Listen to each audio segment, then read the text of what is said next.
নমস্কার, মাই অ্যাস্ট্রোলজি চ্যানেলে আপনাদের স্বাগত। আমি প্রদ্যুৎ আচার্য। এই ভিডিওতে আমি আপনাদের সঙ্গে আলোচনা করব হাতের করতলে মধ্যবর্তী অংশে যে রেখা দেখা যায় সেই রেখা সম্পর্কে, অর্থাৎ শিরোরেখা সম্পর্কে। শিরোরেখা থেকে মূলত বিচার্য বিষয় হলো মানুষের মানসিকতার ভারসাম্য। শিরোরেখা করতলকে দুভাগে ভাগ করেছে। উপরের অংশ মানুষের মানসিকতার পরিচয় দেয় এবং নিচের অংশ মানুষের ভোগ সুখ এবং বুদ্ধি ও বাস্তব আকাঙ্ক্ষার পরিচয় দেয়। উভয় অংশের মধ্যে একটা সমানতা নির্দেশ করে। এছাড়াও এই রেখা মানুষের মেধাশক্তি, মস্তিষ্ক সংক্রান্ত, বুদ্ধি, স্নায়ু সংক্রান্ত ইত্যাদি বিষয়গুলো নির্দেশ করে। ভারতীয় জ্যোতিষশাস্ত্র মতে শিরোরেখা থেকে মাতার বিচার করা হয়।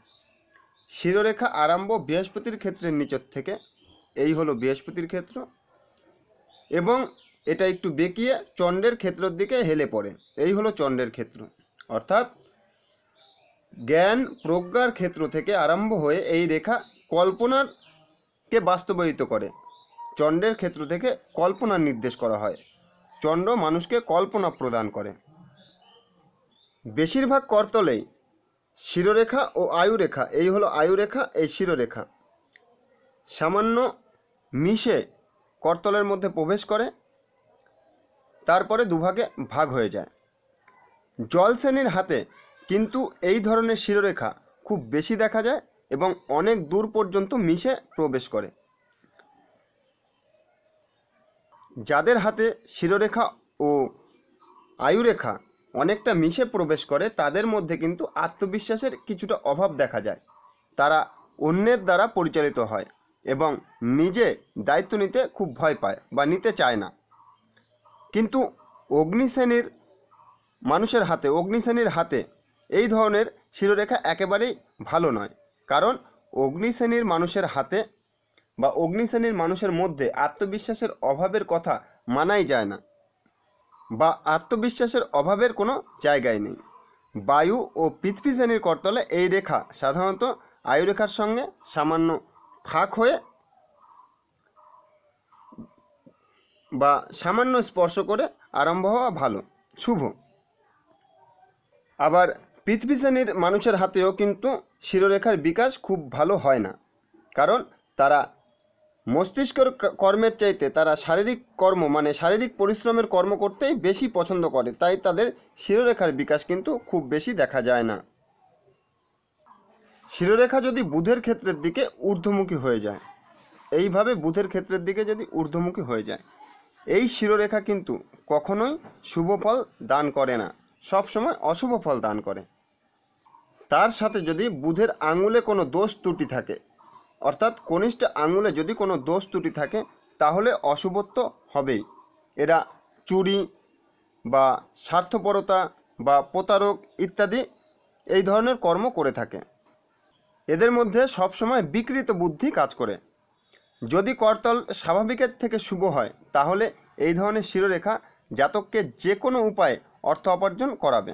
অর্থাৎ শিরোরেখা যদি বুধের ক্ষেত্রের দিকে গেল কিন্তু করতলটা স্বাভাবিকভাবে শুভ, কিন্তু এরা সবসময় অর্থ উপার্জনের দিকে যে কোনো পথেই এরা অর্থ উপার্জন করতে চাইবে, সে ভালো হোক বা মন্দ।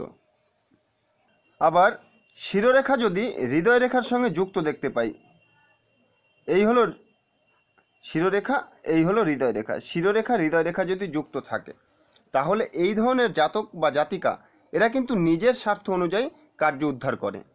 প্রাথমিক পর্যায়ে হৃদয় রেখার সঙ্গে শিরোরেখার যুক্ত থাকে তাহলে জাতক জাতিকাদের মধ্যে ইতস্ততা বোধ কাজ করবে। এর সাথে করতল যদি শুভ না হয় এবং করতলের উপাদান যদি সমন্বয় না থাকে বা সঠিক না হয়, তাহলে কিন্তু জাতক জাতিকার জীবনে যে কোনো সময় কোনো দুর্ঘটনা ঘটতে পারে।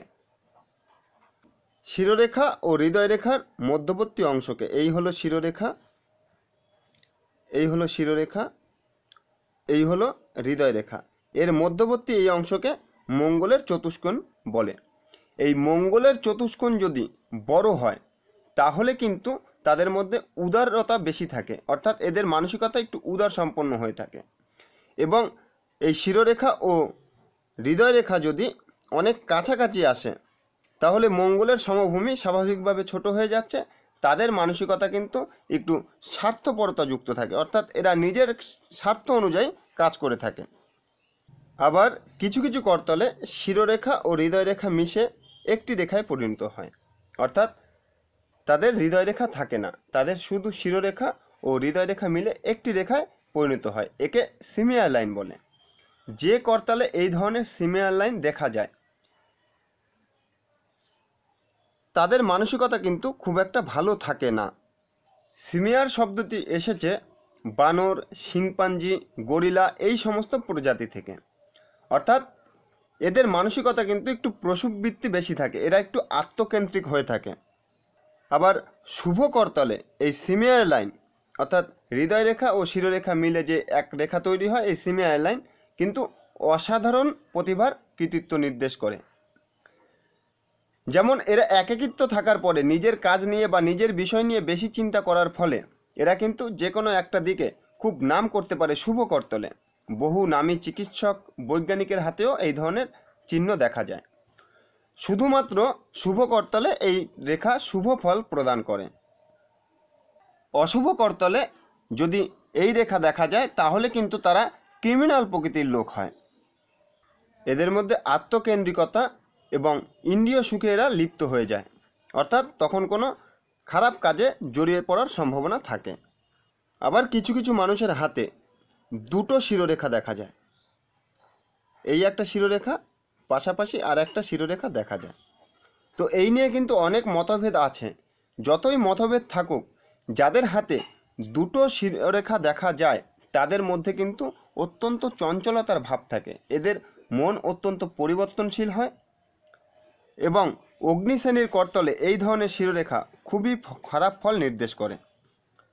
তো এই ছিল আজকের ভিডিও যদি ভালো লাগে অবশ্যই লাইক ও কমেন্ট করে জানাবেন আমাদের ভিডিও আপনাদের কেমন লাগছে, আর শেয়ার করে অন্যদের জানার সুযোগ করে দেবেন। আর আপনারা আমাদের ফলো করতে পারেন আমাদের ওয়েবসাইটে www.astrologybengali.com, ডেসক্রিপশনে এই লিঙ্ক দেওয়া আছে, এবং ফেসবুকেও আমাদের ফলো করতে পারেন। তো ঈশ্বর আপনাদের সকলের মঙ্গল করুক, এই বলে আজকের অনুষ্ঠান শেষ করছি। নমস্কার।